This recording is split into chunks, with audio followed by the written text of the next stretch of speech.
Well, we're in the backyard today for a little bit of a history lesson. I'm going to show you guys what the original all-terrain tire looks like. Like I've talked about in previous videos here on the channel, World War II had a huge impact on Alaska, mainly because of the fact that the military went through the massive effort to construct a highway linking the lower 48 up here to Alaska, and it was a major defense plan to be better prepared in case of the attack from Japan if they came from the top of Alaska and worked their way down into the United States.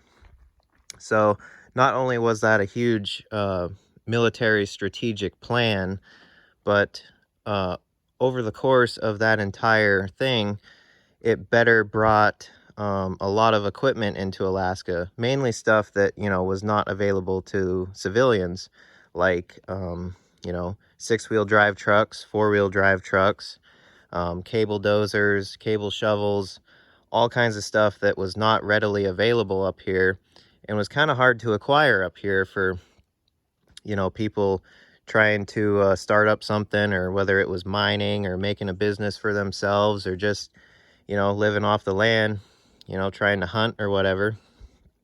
So the military effort in this state brought a lot of things up here that were beneficial. And, to this day, stuff from World War II is still being used up here. And it's a pretty amazing thing to look on to that and see how much of an impact the military plan had on the state, not only for the defense of the country, but as far as helping everyone out up here at the same time. Now, after the war was over, this stuff got used regularly up here. It eventually got turned over to the Alaska Road Commission, which is what took care of the road systems up here prior to Alaska becoming a state, and then it would have been transformed into Department of Transportation. But Alaska Road Commission used this type of equipment that the military left because, the military stuff built the road system up here and maintained it, so it just got transferred over. Well, now that Alaska had a road system up here and things could better be, brought up here and, acquired, the Alaska Road Commission eventually phased out equipment. The military phased out equipment. So the bases that were constructed up here, things like that, they sold all this stuff off on surplus sales. And surplus sales means the military has retired it.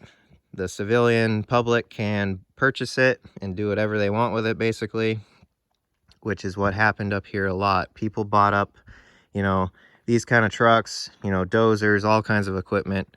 And once they got their hands on that type of stuff, this state really took off. The mining took off, farming in some areas, and logging, all sorts of stuff like that. And the fact that you couldn't, just go out and buy, six-wheel drive, four-wheel drive stuff, it helped a lot of people develop a lot up here, just given the fact that, they can haul stuff and get into, crazy areas that was not achievable before with, two-wheel drive stuff and Model Ts and Model As and stuff like that, prior to all this coming up here. So on top of all of that, you see a lot of the Alaskan ingenuity come out at the same time. And this truck is a prime example of that. Like, you have limited resources. You're going to make whatever you need to make to get whatever you need done. And this is a prime example, a winch made out of a rear axle, and just a whole lot of constructing going on and creativity. Now, following that same context of creativity and ingenuity, a lot of guys figured out, ways to improve these old trucks and better help out with, transforming them into whatever they needed to get whatever they were doing accomplished. So, I mean, there's all sorts of stuff you can go over and, point out that people thought of. You see stuff like this all the time. The front ends are always modified. There's bigger bumpers, there's pipe bumpers, there's stuff like that. And, they just got worked to death, as you can see. And however, this truck is not from World War II, but it still follows that same idea of creativity for whatever you need. You know, stuff like building a framework to run your winch over the cab so that you can use it behind you rather than in front of you.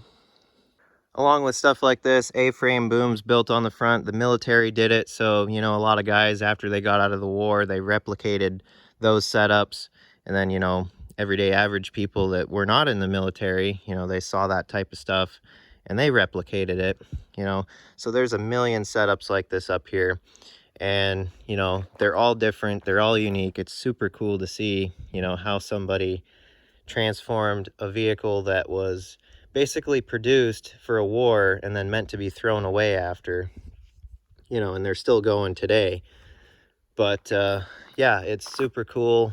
And most of these trucks almost always had a PTO winch on the front, so they utilize that to run up the boom, and then they're able to pick things up, you know, like you guys have seen me use this truck. So the creativity and just downright genius of a lot of people up here back in the day, and what they could accomplish with, you know, marginal resources and, you know, simple old technology is quite remarkable. Now, one of the very commonly seen upgrades to these old military trucks, the old timers running these things back in the day, they soon figured out that if you upgraded your wheels and tires, it would help you out tremendously. So, you know, like anyone trying to pioneer something out of nothing, they discovered a way to improve their wheels and tires, and here's how they achieved it. Once again, the war effort brought many things up here to Alaska, including aircraft. Now, during World War II, various types of aircraft were used. However, mainly in Alaska back then, big cargo planes were used because they were trying to haul supplies up here, develop a military structure, and that is just what you mostly saw. Now, like any of this stuff, equipment, you have parts and resources to maintain and keep that equipment going. So piles upon piles of that type of stuff was brought up here as well. So aircraft, you have a lot of takeoff parts, you have a lot of spare parts, brand new parts. So there were piles of things not only during the war effort and back then, but, you know, for the longest time after the fact as well. So what these guys discovered, and I don't know who did it first, probably nobody knows at this point, but you see a lot of it, and, you know, once somebody comes up with an idea, it just gets copied, you know, down the line. But one of the ways that they figured out how to improve their tire system was put aircraft tires on them. So these are Douglas DC-3 tires. Now, the Douglas DC-3 is a twin radial engine cargo plane, first produced in 1935. It had a huge impact in World War II, and those planes are still being used to this day, mainly up here because there is nothing that can come close to the amount of cargo that they can handle and still get into remote areas. So it's pretty amazing that World War II technology is still being used up here. But anyways, they figured out they could put aircraft tires on their stock military rims with some modifications. So here's a fun fact. These trucks mostly came with 750/20 non-directional tires on their Bud style rims. Now, the fun fact about DC-3 tires, they are 15.5 by 20. So they are still that 20. However, they're too wide for the stock military rims. So here's where we get the creativity coming out. And we'll go show you guys how they were able to achieve mounting aircraft tires onto military truck rims. All right, we're over here at the CCKW using it as a reference. Now here's your stock wheel setup on these trucks. Here's your 750 by 20 non-directional tire, your Bud style rim, and as you can see how narrow it is. Now that became a problem trying to mount a DC-3 aircraft tire. However, one of the ways that they achieved mounting it was they took two of those rims, obviously removed the locking ring, and what they would do is face them to each other, kind of how you would if you were mounting duals, just without the tires. And this allowed you to mount your DC3 tire. And what they would do, they would either weld them together like this, or they would just put them in the tire on either side and then just bolt them on. That was a very hack job way of doing it, and I've seen it done quite a bit, which is pretty funny. But that's one way you can mount your DC3 tire and give you the amount of width that you need, but it gives you the right diameter for the 20-inch. So you can do that. Here's another way they figured out how to do it.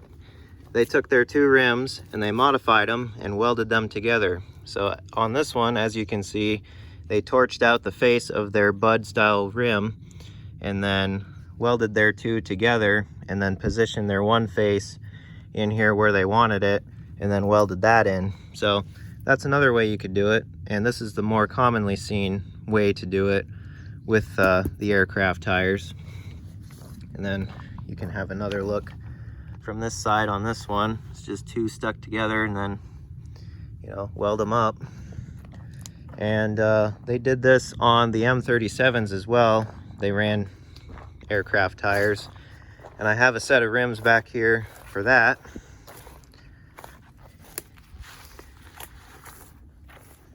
And on these, what they did was they took two rims again and they cut and welded them together and then left the one outside so they could still utilize their locking ring. So that's a pretty creative way. So you can see it's torched out there. But that's how they figured out to modify their rims and get them to work. And here's some tires that aren't mounted. As you can see, they are a very thick ply. And then being, you know, smooth like this, they discovered that, you know, cutting and welding and modifying tire chains to go on these tires helped out greatly because, you know, this doesn't get very much traction. So it's pretty cool how they came up with all this. Now here's a size comparison for you guys. Here's the stock 750/20 non-directional, and here's a DC3 tire. So as you can see, quite a difference there. Not only taller, but wider. This gives you way more flotation on the tundra, the wetlands, and the swampy areas. Far more so than these. Now, granted, tall, skinny tires are super great in a lot of areas, but, you know, when you would mount these aircraft tires on these trucks, as low geared as they were, you know, these things have like 667 gear ratios, and then you chain them up, they became absolutely unstoppable. And yeah, it got, you know, people into a lot of crazy areas, whether it was for mining or logging or just exploring. And you saw a lot of these old trucks set up for hunting as well. You know, guys would go out moose hunting, they'd have their A-frame boom on the front, they'd have their, you know, military truck decked out in aircraft tires, and it just allowed them to achieve a lot of things. Anyways, super cool stuff like this is one of the reasons I love this state. Just stepping back into time and kind of seeing how people got by with stuff, especially with limited resources and, you know, old equipment like this. And it's pretty amazing to see, you know, what got achieved once this stuff arrived in this state. And the fact that they're all still going today.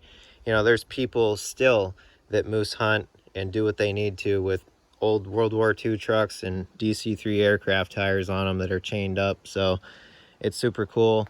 These old aircraft tires are getting pretty hard to find nowadays, so I'm trying to save every one of them that I can. And the tubes are even harder to find because you used both the DC3 tire and the DC3 inner tube on the military truck rims when you set these up. So in case any of you were wondering how that was used, but yeah, they're getting pretty hard to find, so especially ones that still hold air. I think I've got a line on some inner tubes. I'd like to go through and fix some of them up and get them, you know, usable again, like the The two for the Studebaker I'd like to put back on the front so it's got the full set again, how it used to be. But yeah, they're pretty amazing what they can do, and you guys have seen the videos of this thing going through the snow. You cannot stop it or get it stuck with these. It's I can see why everyone set them up like this. So yeah, really cool. So that's why I like to consider the chained up aircraft tires to be the original all-terrain tire. And it's even official now. I got stickers. Be sure to go check out the merch site and grab yourself one of these if you'd like. Hopefully you guys enjoyed the video. It's always fun to share some history with you guys. So yeah, be sure to leave a comment, like, and subscribe if you like this kind of stuff. And until the next time, I'll see you guys later.